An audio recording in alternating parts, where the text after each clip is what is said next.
Hi, and welcome to Business Unusual. I'm Liz Whitehead, and I'm here as always with my co-mastermind, Heather Cox. Hi, I'm Heather Cox, co-mastermind of Diversity Masterminds. And our guest today is Dr. Kim McNair. Hi, Kim. Hi, how are you? We are good. So we're going to get into business unusual, what happens when business unusual becomes business as usual. But before we do that, tell us a little bit about you and your business. Okay, well, my company is KMP, Kim McNair Productions. I'm actually going to be celebrating 30 years in November. That's what I'm working on today. I just found, and I'm just sharing this with you, I just found a proclamation that I received from the city of Orlando on November the 14th in 1999, but I started my company in 1991. Wow, that's which was an event. amazing. So KMP, Kim McNair Productions, is an event planning. I said, it's a corporate event planning company. We work with corporations, nonprofits, faith-based organizations, and small to mid-sized businesses. We create your amazing event, to make memorable moments and experiences for your guests. And what also sets us a little apart from others. Now, I do the logistics. So I sit down with you, you tell me what you need, and I make it happen. So Nice. people think of, they think of event planners and I'm walking around here with pipe and drape and chairs. No, but You have a clipboard? I will get it for you. I will put it together. My team, myself, however, we do that. But what's an added benefit to working with KMP is that I will also help you in marketing and promoting your event, and others don't do that. So that's what makes us uniquely different. And we have a certain niche. I don't do weddings. Nice. And baby showers. Don't call me. I refer you to someone, but I'm not. That's not me. Nothing is too emotional, right? Because it's your own wedding, your own baby shower, it's really emotional, right? So yes, that's a very different client. Yeah. We don't know bridezillas. I also am I'm the founder and executive director of BWEP, which is my nonprofit organization, Business Women Empowerment Project. And that is for women who are in business to help connect them to resources to help them grow their business, their brands, and themselves. So like Diversity Masterminds, you mean? Oh, look at that. Okay, yeah. And also with BWP in 2020, during the pandemic, I launched a leadership academy for high school girls. So it's helping them with leadership, life skills, entrepreneurship, financial literacy, and technology. And so I did 2021. I have 4 girls in college and one at a HBCU. And I should have had a fall session, but I'll be starting as soon as we get into the new year, and I'll get ready for class of 2022. And that's 4 of the high school girls that you worked with are now in college? 4 of them out of my sessions are in college, yes, because it's just helping them to get ready. It's ages 14 to 18, and it's only high school girls to help them get ready for once they graduate. Everyone's not going to college. Some are going to go to military. Some are going to just go to work. They may have to go to, a technical college or whatever, but just kind of getting them those leadership skills that they need, because no matter what, even going to school or not, you need those skill sets. You need to know. Yeah. Nobody's going to wake you up and tell you got to go to class and you have to do your homework and you need to study and not party. Nobody's going to tell them that. They got to learn. They got to understand that it's a culture that they have to learn once they go into that. And then even if they're going to work, they need to go with a leadership mindset that, hey, I'm going here to work, but is this my end game? I'm here to get what I need to, get, but I need to be catapulted and trying to get to the next level in what I'm doing. So those are the things that we learn. We have a good time doing it. I'm so proud of the young ladies. And I don't always get the same young ladies. I get different ones. They can come from wherever. They don't have to be from a certain area. A lot of people say, well, Kim, I know. If you can get them there, it's all good. I love it. Love it. So 30 years of business. You've been through some stuff. So you've seen some stuff in 30 years. This is not your first crisis per se, right? No. Oh my gosh. No. Yeah. Oh gosh. I mean, I retired from the fashion industry. So I modeled, started from age 14 to, and when I retired, I moved to Orlando where my family was. And so I was in the New York, New Jersey area. So when I retired and moved down to Orlando, I just was there, and it was like, Where's all the bright lights, big city? What? This is, I mean, I love Mickey Mouse, don't get me wrong. But I'm like, is it gotta be more? And so what I had to do was create the atmosphere and create what it is that I was used to. So I started with what I knew. I took $500. I had a dream of of doing a show because I was always in shows. I've seen the production. I know how it went. And that's what I did. And I started doing fashion shows. I would do one show a year. And I would bring in designers from New York that they had never seen because what? High fashion? Yes. So I would call on people that I worked with and worked with. If you want to come to Florida, sunny Florida, then they would come and we would do. In New York. Yes, and so I would do that, and I did my shows in I would always do November, right around that time, because they want to come to the warm weather, and it just grew to where I just became a person that you would call on in the community when it came to doing events. Like somebody said, "Wayne, how do you get all those people together? What do you do?" At first I say God put it together. It's a skill set, you learn. And I say, I learned boots on the ground. I saw it all the time. I was seeing it all the way through. I mean, being a part of productions, you see it, and I was always curious, who's putting up those lights? Oh, okay, that's how they do it. Okay.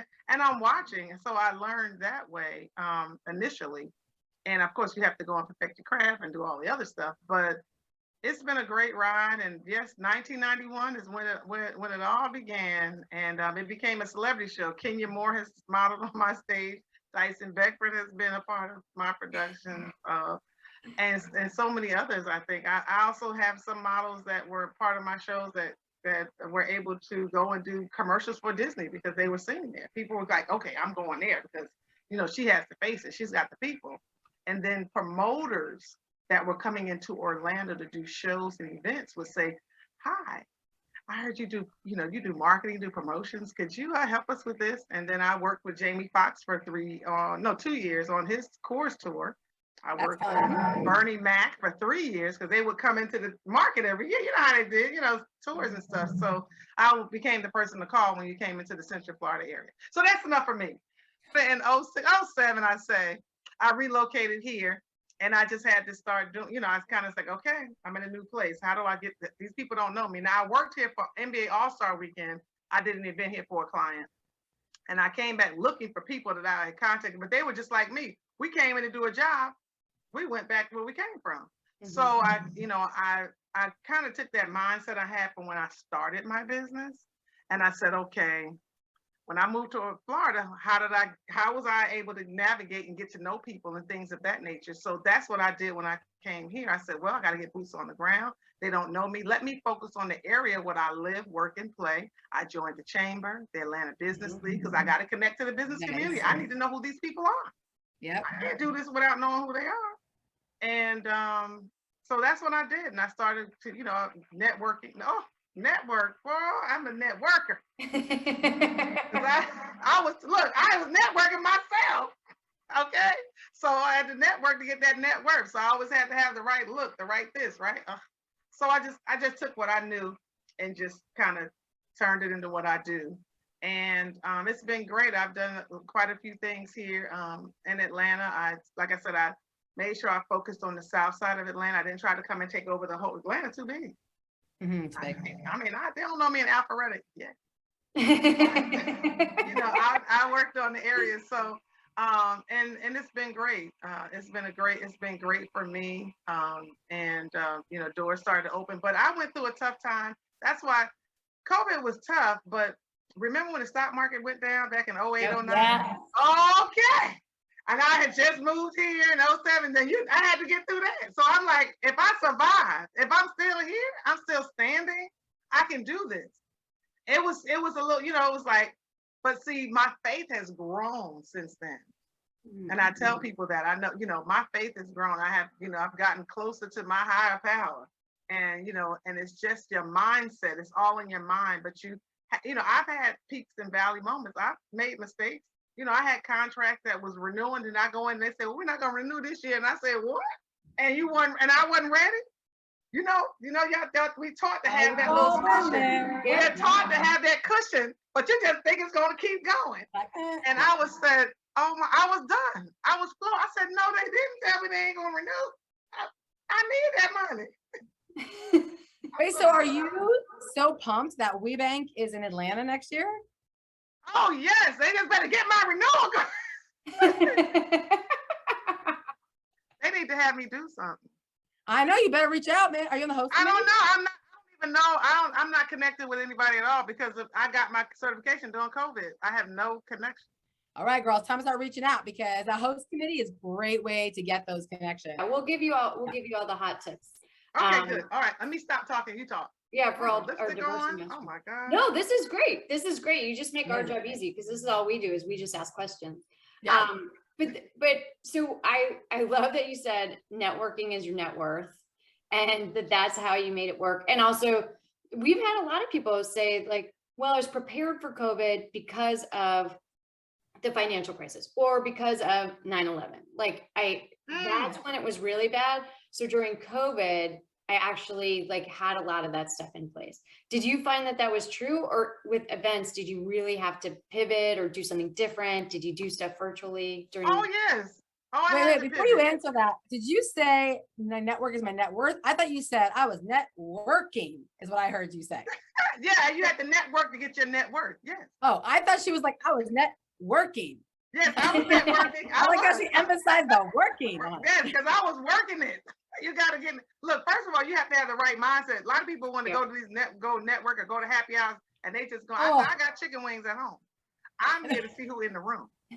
I'm here to meet somebody. I got to know who I need to connect with. Okay. I can cook my own chicken wings. I tell you that I'm not worried about that. Stop laughing. I keep a bottle of wine in the fridge. Who in this place? For real. That I need to get their card, give them my card, and we need to talk about possibly collaborating or just to know I exist. Yes. And I'll tell you something that just recently happened, and I'm going to answer your question. I met this gentleman. He was working with BB&T Bank, BB&T, right? Years ago. This was being here. And this year, he's with another company. It's called Aerotropolis of Atlanta. The Aerotropolis is a big organization. They are building a city around the airport. They talking about land here, takeoff. They're rolling. I mean, the company is nice. So the gentleman that's the president and CEO is someone that I met years ago through the chamber, and he saw my work. But when they got ready to do the Aero's honors, this is something they never did. It was their inaugural at Porsche here in Atlanta. He called Kim McNair. So I mean, that networking back then. Okay, that's the way to do it. Well, they all move around. They all move around. You got to keep in touch, and that human. We always talk about the human connection. That relationship is crucial.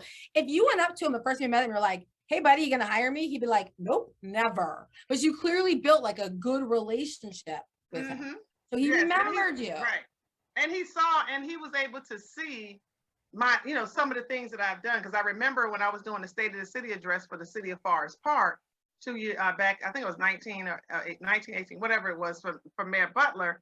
He saw my work. He saw, because I remember him being there. So he had witnessed some things. But I was just so thankful that my name came up in the conversation of who we're going to use to put this together. And he was like, "Oh, Kim McNair, we need to call Kim McNair." I was like, I mean, out of all the people that came up, you could have called anybody.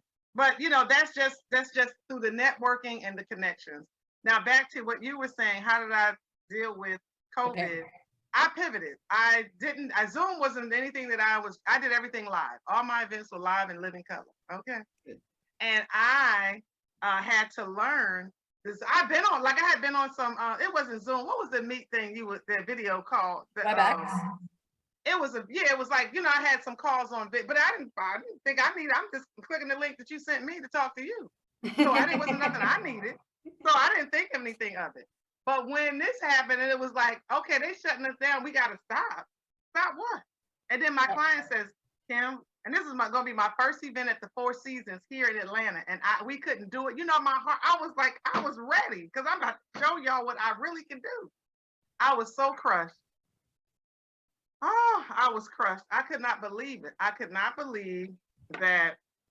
I just couldn't believe it. I was like, I can't believe that I'm not going to be able to do this event.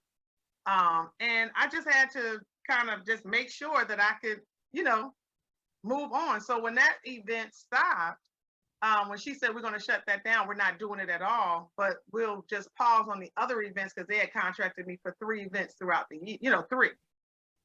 So we paused. So she said that was not happening, but let me just put the other ones on pause. We got to see what's going on. So thankfully, we were able to do those two. So we did bounce back and reschedule and do the Dream Builders at the Aquarium, and then the Night to Remember Gala at the Marriott. So those two other events that I was cut. So we were able to resume the contract.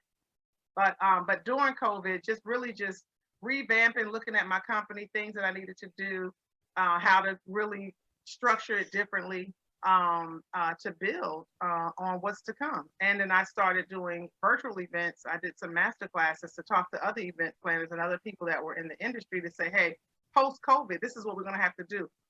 There will be no buffet. There's not, it's going to be plate, it's going to be service. So now your pricing going to go up because they got to serve it. There's going to be no preset salad and drink. It was things are going to be different.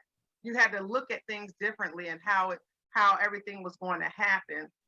And then you're going to have to do more space with less people so you can spread them out. So those are the things that I did during COVID to kind of keep things rolling. Yeah. Smart. Yeah. So you said, so we can keep things rolling for what's to come. So what is to come? What do you have going on for the next, where do you see the next year or 2 years? I want to say 5 years, but I think that's too far. You know what? Don't y'all hit me with that one. Not for 5 years. The sky's the limit. What do the next 6 to 12 months look like? Exactly. Right. Because let's not talk about it. What's your 5-year plan? Basically get what my I'm kids out of the house. That's my only plan. What you said? To get my kids out the house. That's my okay. Well, I don't have that problem. That issue, but anyway. 6 to 12 months. So what's your 6 to 12 month plan? Within 6 months, I look to develop a bigger side, or really redevelop my production side of my company. I did TV. I had a show here that aired in Atlanta. I had a show that did 4 seasons. Women on the Move Live. Yes, I did 4 seasons. Called? It's Women on the Move Live. Can I get on Hulu? I want to watch it. You can watch some on there on Hulu. I wrapped after season 4, but it's on YouTube. You can find it. We're gonna put a link in there. We got a link to the show. Yes, but it was a show for women who were in business, about business, and ready to do business. And I did that talk show. I did that for 4 seasons, and I wrapped season 4, and I was looking at going more digital because this was pumping, right? But I didn't get there. I'll start picking up on other things. And then now what? Then the COVID came. So I did come back a little bit and I did some online shows, but I have some other opportunities that are coming forth. So that's some things that'll be happening within the next 6 to 12 months on that side. I love that. I think that we should do that in Vegas too. I love that. Okay. In Vegas. Okay. Talk to me. That's where I live. So come on out. Let's see what we can do. Yes, I come to Vegas. I only been there once. Come on out. One time. I would love it. I had a good time when I was there too. I am sure of that. I had a good time. I was a good girl though. I'm a good girl. So I had a great time. So it was fun. But that and let's see what else I'm gonna be doing within the next book. I'm working on talking to someone about some book stuff. So I have my. You'll be working on the WeBank conference. That's the next 6 to 12 months. That's what you say. That's right. Working on the WeBank. Because you're going to get me the connections for the WeBank conference. You're doggone right. Yeah. You are right. You're right. That's it. I got to do that and just continue to grow. I never think you can get. You need more exposure. You can never have enough exposure. That's what I was trying to say. You can never have enough. And a lot of people don't think that you're there. You still need to grow. Things are evolving with the social media game. Everything's changing. It's going like this. And so this week is one way, next week is another way, right? So we have to make sure that we are able to navigate all those areas. And that's important. So I'll just continue to keep evolving, growing what I have, expanding more of what I have. I'll see how we do. Yeah. Or hopefully before then. Awesome. Yeah, I got an invite to Vegas. I know I'm out of here. Well, I usually don't want to stay with me. I guarantee you that. But I will meet you out. Nobody wants to stay with me. I got too many kids. You don't want to stay in my house. Oh, that's all right. That's all right. They got good deals around. So you're gonna see Heather in Vegas. We're gonna see you, WeBank, before. And then if someone is having an event not a wedding and not a baby shower. Thank you. How do they get in touch with you? How should they find you? They can find me. I'm on Instagram at kim.mcnair.productions. I'm all over the Facebook. I call it book face. Yes, because people be on there booking themselves. Oh, but she's like, you like that? See, I knew it. But I'm on Facebook. I'm gonna go to my website, McNairProductions.com. You can find me there. And oh gosh, but yes, I have Dr. McNair, McNair Productions, Kim McNair Productions. Because when I moved here, so when I started my business in Orlando, as I was explaining earlier, it was just McNair Productions. But when I relocated here, I still had so many contacts under McNair. I just added my first name, and it's KMP, Kim McNair Productions. Okay, well, we'll put links to all of those. Like, we'll get that information. We'll put all the links to the show notes so people can find you. We can find you. Yes. Yeah. I want to be found. Absolutely. Yeah. We're going to help. So thank you so much for joining us today. Yes. It's a pleasure. It was just a pleasure. I wish I had some lipstick on, but it's okay. No, you look great. I do. Thank you. Yeah. You obviously started your business when you were 2 years old. I was thinking, like, telling my age, darling. No, never tell. Well, thanks so much. And we will see you next time on Business Unusual. Thank you, guys. Have a great one.